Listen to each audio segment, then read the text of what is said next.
All right, guys, brace yourselves for simple and easy seafood, chicken, and sausage gumbo.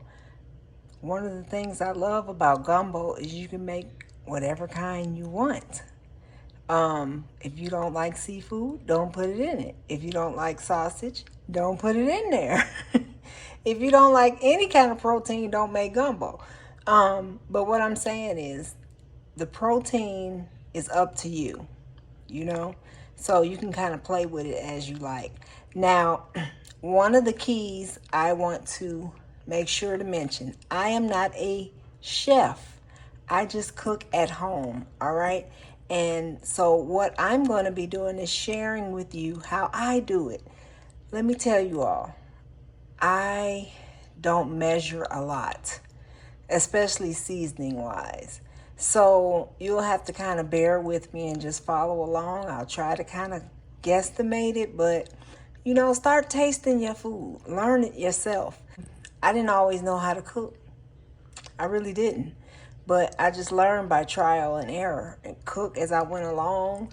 Once you learn how to season one meat, you can pretty much season anything.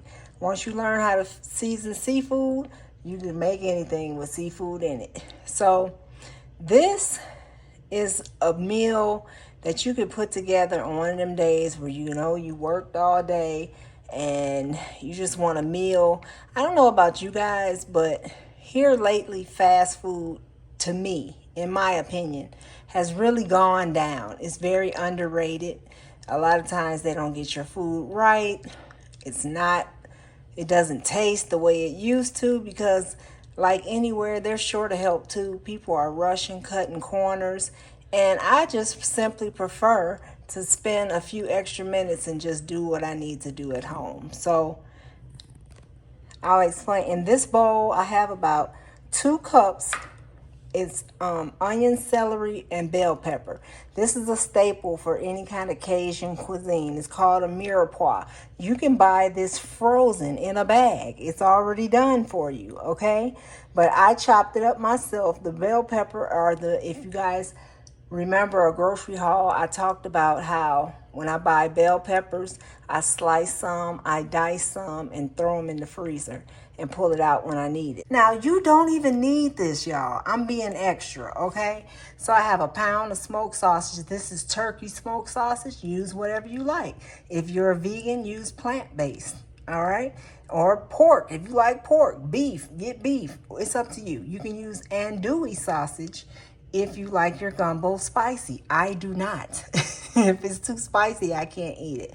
I always add some fresh cut okra to mine. If you don't like okra, don't put it in there. All right, and this is my go-to for gumbo. It's just the base. Basically, this is the roux. This is the hard part of gumbo. It does have some seasoning in it because you won't have to do much. But this, if you guys want to screenshot it, this is it. And they have I use their shrimp etouffee as well too when I'm in a hurry. Now, can I make gumbo from scratch? Absolutely. Do I always have time? Absolutely not. This right here is a rotisserie chicken that I ran to the store and got and and just deboned it. That's what it is. You can boil a chicken, bake a chicken yourself, whatever. But I'm saying this is for people who are pressed for time. And this is 2 pounds of cleaned shrimp. I took the tail and the shells off and washed it good. And this is just water. All right, let's get to it. All right, let's go. All I have in this pot is 2 tablespoons of butter, salted, unsalted. It doesn't matter.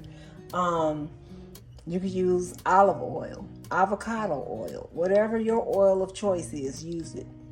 I'm just going to do this to saute my vegetables. I prefer mine a little bit soft first and then still cook them down. So I'm just letting this butter melt in the pan. So I have the eye on just medium high, I guess is what I would call it. Heat. You're just going to add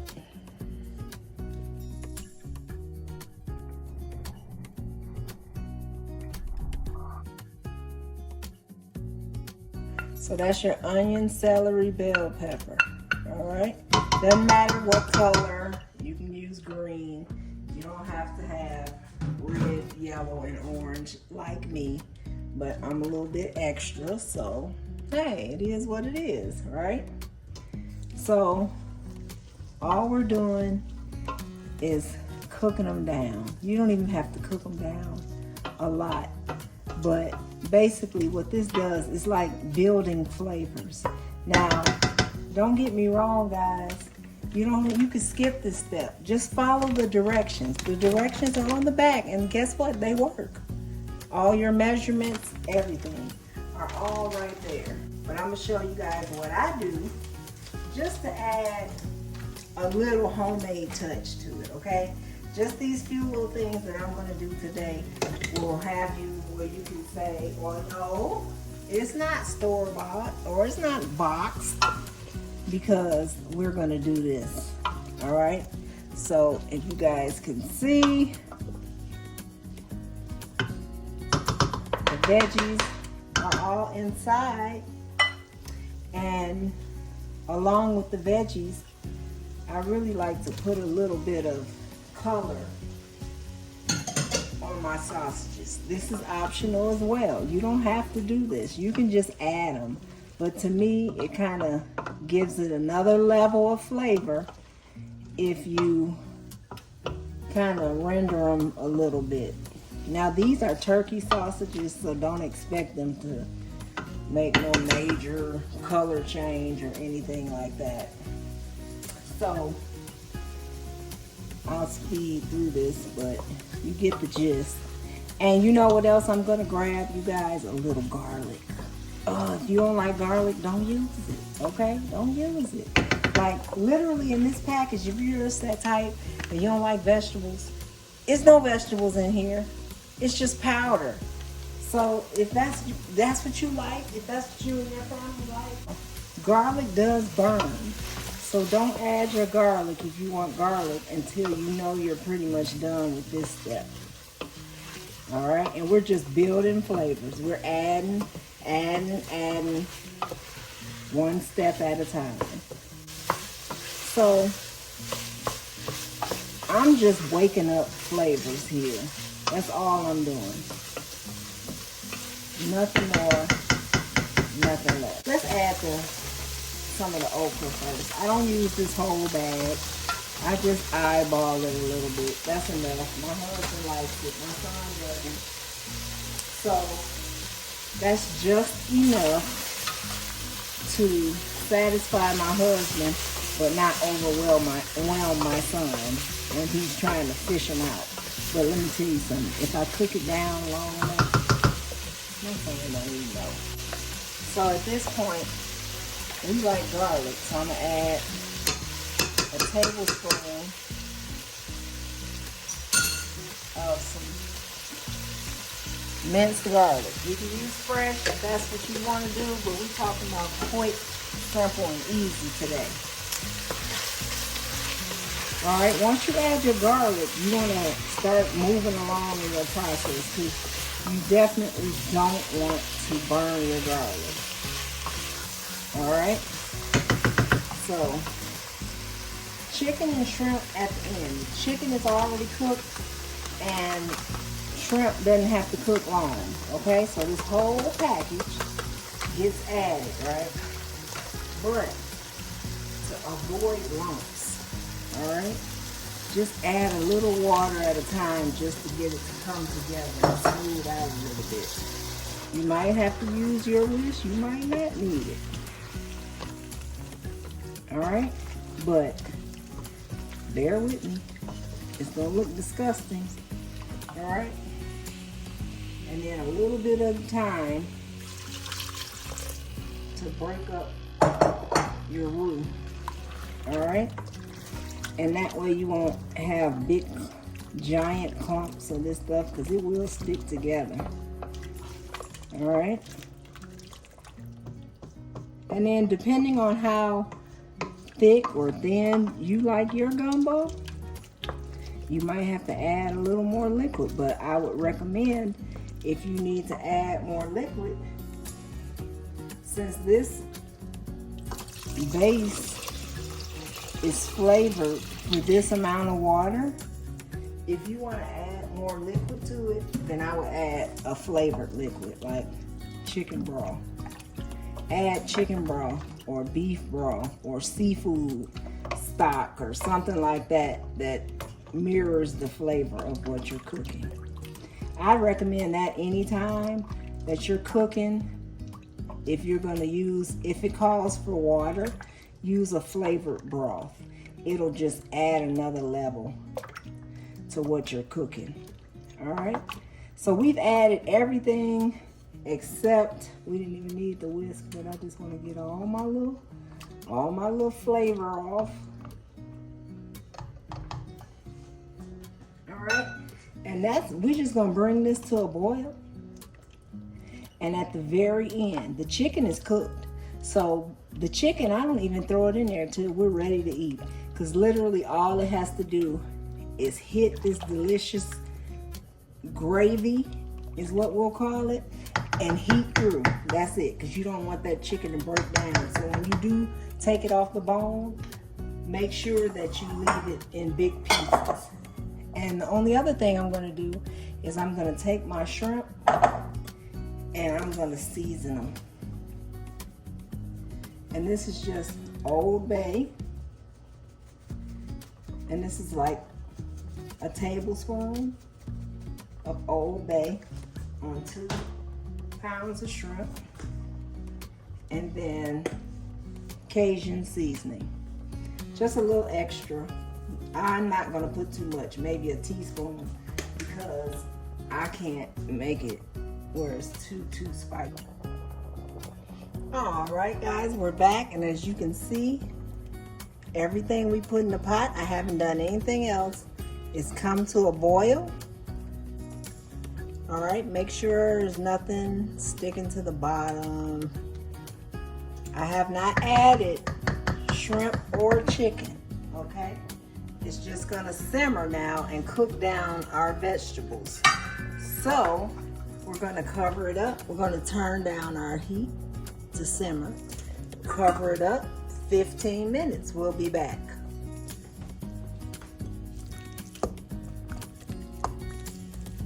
We are adding our shrimp.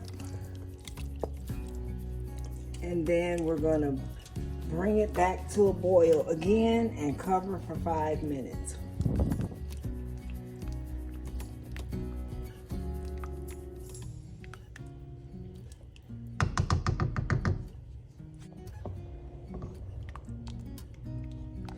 I'm going to give you guys a different shot because the steam is really affecting my camera. All right. After 15 minutes, I just took my top off and added my shrimp, my seasoned shrimp. I had to change the angle. I recorded adding them, but it was too much steam. It was too hot. So see, we like our gumbo chunky, not really soupy. So as you can see how like robust it is, and we still have to add the chicken. All right, so I turned up my heat and I'm just gonna bring it up to a boil, and then we're gonna cover it up for like only 5 minutes. As you can see, the shrimp have already started curling up and getting opaque, and that's how you know they're done. So once this comes to a boil, when we come back, we'll be adding our chicken. And it's done. And believe it or not, guys, I got to show you something. This is leftover from when we had takeout. So I usually save my rice to make shrimp fried rice. But this time, since I had it in there, I just put a little water in it, broke it up, put a little water in it, covered it, and put it in the microwave and heated it up. But if you didn't have that, you could always instant rice. It tastes just as good and it's a lot easier. And as you guys can see how much that okra broke down, my son won't even notice it. So we're almost at the boiling stage. And you don't want to overcook your shrimp. I can't say that enough, you guys. I really can't say it enough. And then right in the back, I just put a few little crescent rolls in the oven while my gumbo was simmering. Once we add the chicken, which I want to make sure I get it on camera for you guys. Y'all know I'm new to this. I tried to do the overhead shot, you guys, but the steam is too close. So I'm gonna have to keep watching videos and learning the tricks of the trade. All right, so it's pretty much boiling. So here's my chicken. And this is a whole chicken, the legs and the thighs and the breast. I did not use the wings. My husband ate them. All right, so now we added our chicken. The shrimp is in there. We just want the chicken to heat. Okay, when you add your chicken, try not to stir too much because you'll be breaking it up. I already tasted the gravy. And it was delicious before I even added the protein. So I know it's delicious now. And really, the only thing that I would do, if you had fresh, of course, you can use fresh. But y'all, I'm just not that kind of cook. Especially when I'm trying to do a weeknight meal. But here's a little parsley flakes to add a little more greenery to it.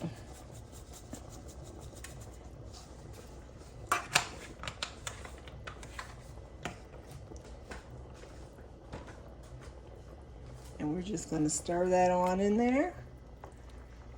And you can't tell me that that doesn't look homemade.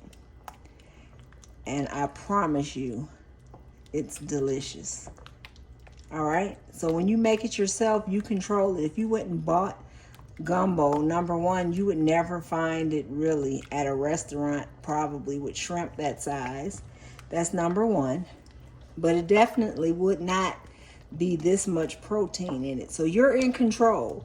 You put what you want in there. You leave out what you don't. Put as much or as little as you like. And we're done, guys. It was that quick. All right.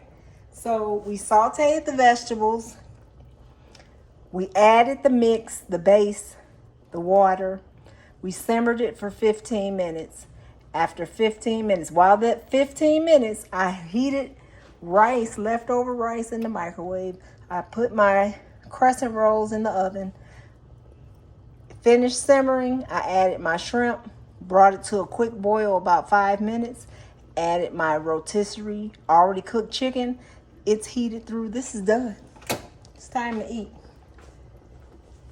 That, to me, was probably faster than going to a restaurant, sitting in a drive-thru, waiting for a mediocre meal. Or paying umpteen fees for DoorDash or Uber Eats to bring it to your house for it to not even taste that good. So this is something that you can do even when you're pressed for time. The key is you have to know before today that that's an option to cook. All right, so you want to make sure you have what you need.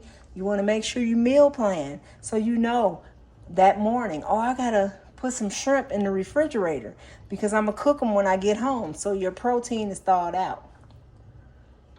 That's what meal planning does.